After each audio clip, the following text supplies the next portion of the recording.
My name's Tiffany Couch. I'm a non-traditional CPA, and I'm going to talk to you about the Columbia River Crossing Project, how we got involved, how we helped to kill it.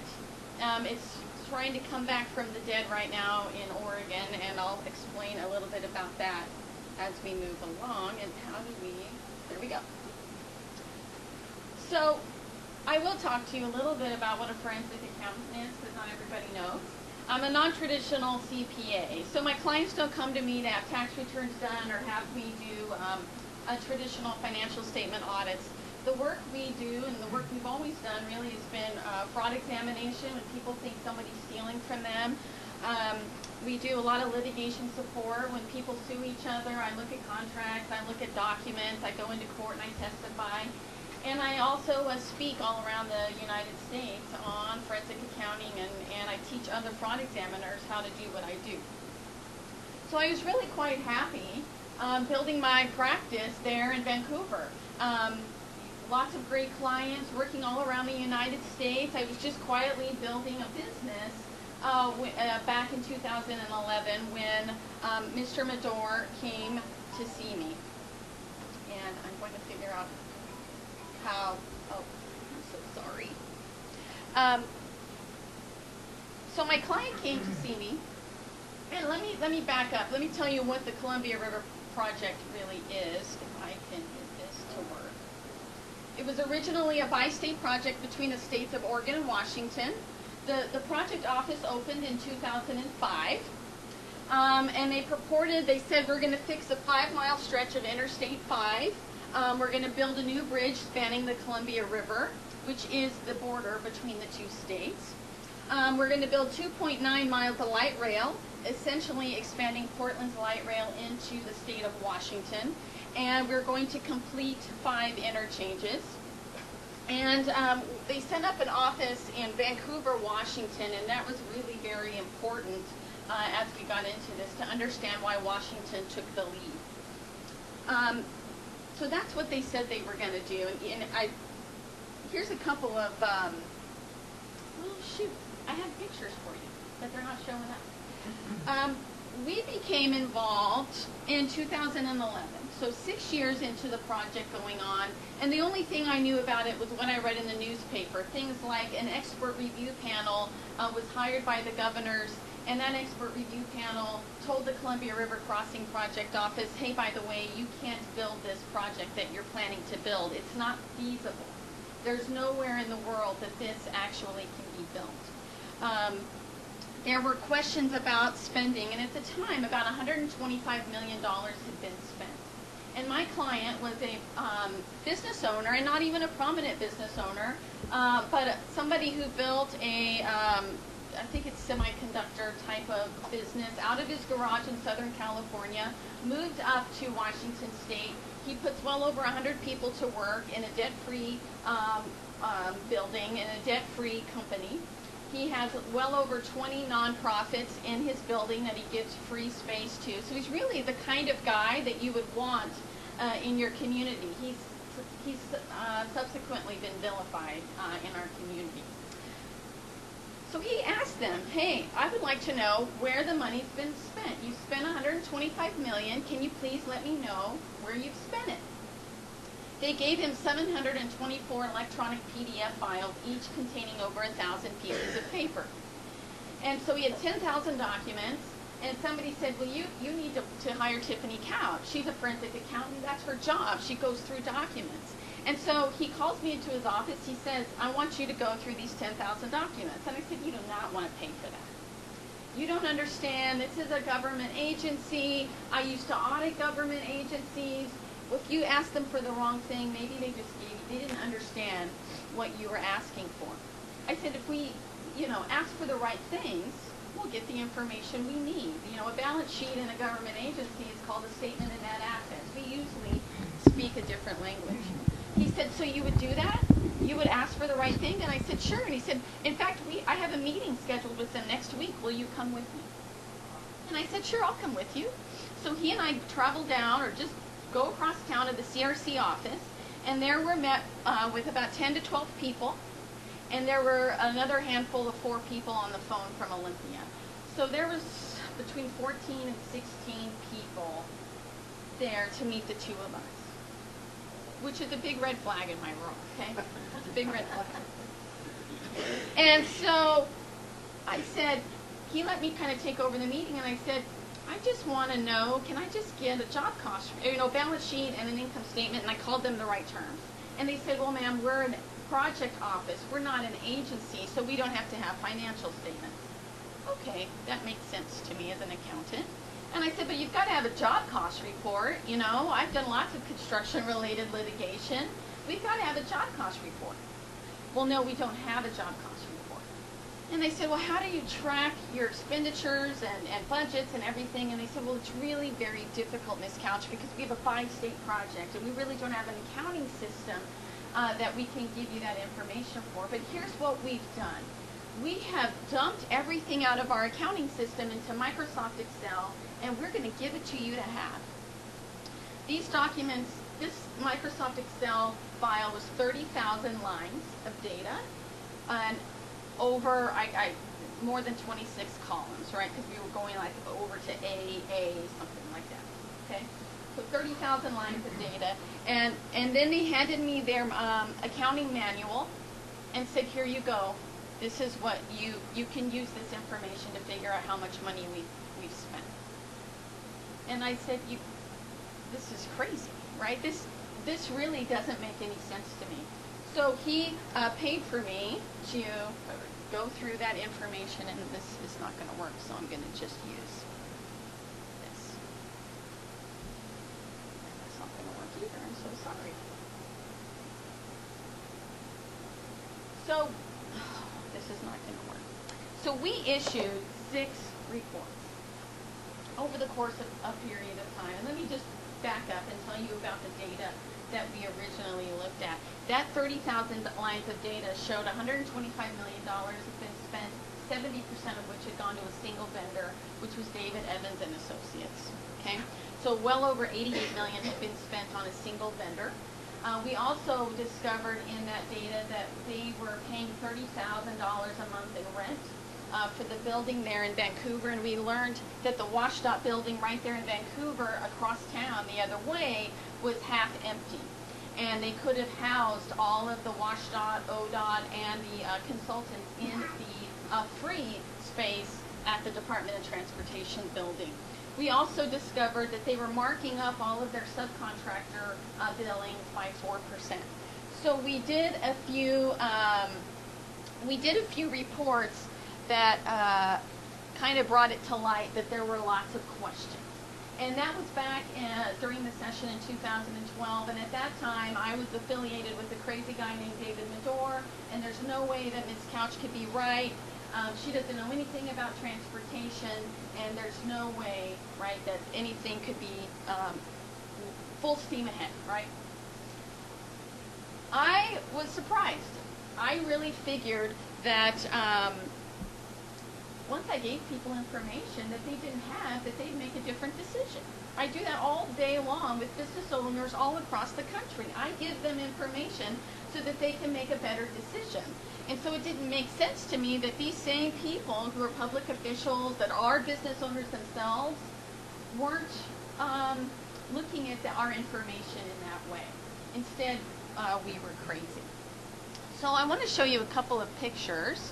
Oh, here we go. Maybe if I open the right PowerPoint, it would work out.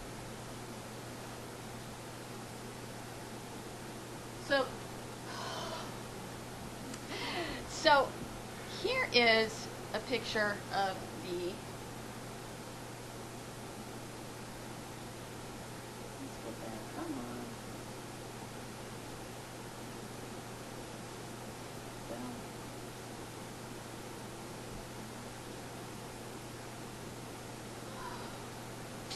I'm so sorry.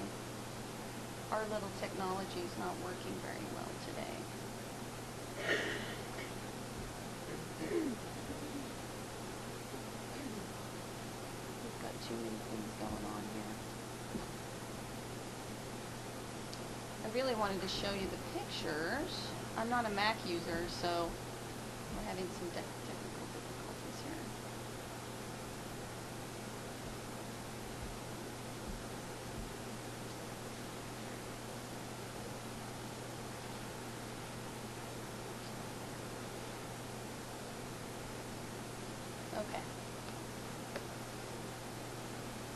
So my client asked me to keep going. He said, Tiffany, there's too many questions here. I want you to keep going. And he paid for us to keep going. And he issued 6 reports, all on our website, acuityforensics.com. Those 6 reports showed violations of the Open Public Meetings Act. Those 6 reports showed that what was promised, they were promised a record of decision with a $50 million maximum amount payable contract. That contract was pushed up to well over $130 million for the same deliverable. And I liken it to this. You get a brand new kitchen, your contractor's going to tell you, hey, $50,000, you're going to get new granite, you're going to get all of those nice appliances. And then he comes to you and says, I'm going to still give you that same granite and those same appliances, but now it's going to cost you $130 million instead of $50. We found that every single task order was increased exponentially. We found the funding plan. We explained the funding plan to the legislators in terms of the fact that even though they were saying this was a $3.5 billion project, they were really planning to collect $5.5 billion, most of which was going to come from tolls. We explained to the legislators that there were lots of goodies inside of the project once we got the budget, and we were able to explain, hey, listen, we're going to help Oregon's TriMet put in an administrative office building. We're going to put in a brand new maintenance facility out in Gresham, which is 30 miles east of the city center. We're going to do all kinds of environmental mitigation up 60 miles east in Hood River and 30 miles north in Woodland, Washington. So there was lots of things buried in the budget that nobody knew about. I then issued probably one of the most interesting reports in that what they were telling us the bridge was going to cost was not actually what was actually going to happen. So here is this is their bridge map. This is Oregon, this is Washington, this is the Columbia River. They were telling the legislature, hey, listen, Oregon, you only have to give us $450 million, and Washington in the blue, you only have to give us $450 million for your interchanges. The green light rail was going to start here in Oregon and travel across into Washington, and we are going to get $900 million from the feds for that. And this purple part, the bridge, was only $1.2 billion, and we're going to collect tolls on that. And I asked and asked and asked for a budget. They told me a budget didn't exist. I said, there's no way you can tell people costs without knowing all of the things that make up those numbers. I mean, that's just basic accounting. And I was reading a very obscure document one day and realized that their budget is actually called a base cost estimate. And when I got the base cost estimate, what I realized was that they were not being truthful about the costs. So the interchanges in each state were going to cost about $1 billion each. Almost 2 times what they were telling us, and that the cost of the bridge was really only $600 or $700 million, half of what they were telling us. And what we realized is that there's no way any of the legislators were going to approve nearly $1 billion to pay for their interchanges, but it was a lot easier to stomach if you put those costs into the cost of the bridge and then toll it. So once we started bringing this information out, there were several legislators who started at least paying attention to to the information we were giving, and then they did something really important. They didn't believe it. Okay? They didn't. They did their own homework. They started going to WashDOT. They started going to the Coast Guard. They started going to lots of different sources, and realizing that what Tiffany Couch, when they had these private meetings, or when they got the CRC representatives into yes or no questions, what they started realizing was that we weren't crazy at all, and what we were saying was actually what was happening. And because of that, the legislators said, hey, listen, we are not going to fund the $450 million in our transportation budget this year. This was just this last session in 2013. And they effectively killed the project. Okay, they effectively killed it in Washington. Now there were all kinds of other dominoes effects that were supposed to kill that project totally if Washington didn't fund, because Oregon's money was dependent on Washington agreeing to fund. Thank you. Oregon is now trying to resurrect the project on their own, but you can imagine, how are they going to do that by coming into Washington And there's all kinds of talk about how that's going to happen.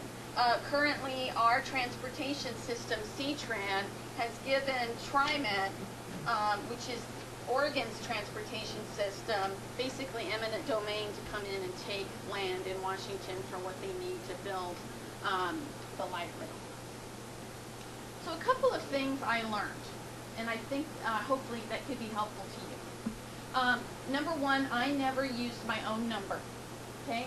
As an accountant, you know, a lot of times I have to do projections, a lot of times I have to make assumptions. In this case, I never had to. All I had to do was read their information and put it out in a way that regular people could understand, which is what I do every day for judges and juries and attorneys. I do that all day long. And so what I did was I basically took the information in their own documents and disseminated it in a way that people could understand. We found a couple of legislative champions who were willing to do their own homework and then educate their fellow legislators about why this was a bad deal. And oh, by the way, there are other bad deals going on in WashDOT, and we helped them just kind of understand that this was not just a CRC-related problem, but it was more of a systemic problem. And I think I did underestimate the personal and professional ramifications. Luckily, I have a successful business all around the United States, so I was okay. But it became harder and harder just to go to the Rotary meeting where the mayor was there and the county commissioners are there, and you're suddenly in this divide when all you're trying to do is do a good job. And I really underestimated those ramifications. But I would do it again. I'd probably do a few things a little bit differently, but I would do it again. So, I think that's the toughest thing, and I can't tell you how many people have come up and put their arm around me and said, I wish I could do more, I wish I could be louder, but Tiffany, my business relies on all of these local people, and if I were a little bit louder, my business would be impacted. And so it's been a very interesting process. So, again, I wish I could get into the details of our reports because they are really interesting. But you can find them all on our website at acuityforensics.com, and you go to the press page, and they're all listed there. And my card's here if you have any information or any questions. And I appreciate your time, and I'm sorry about the technical difficulties.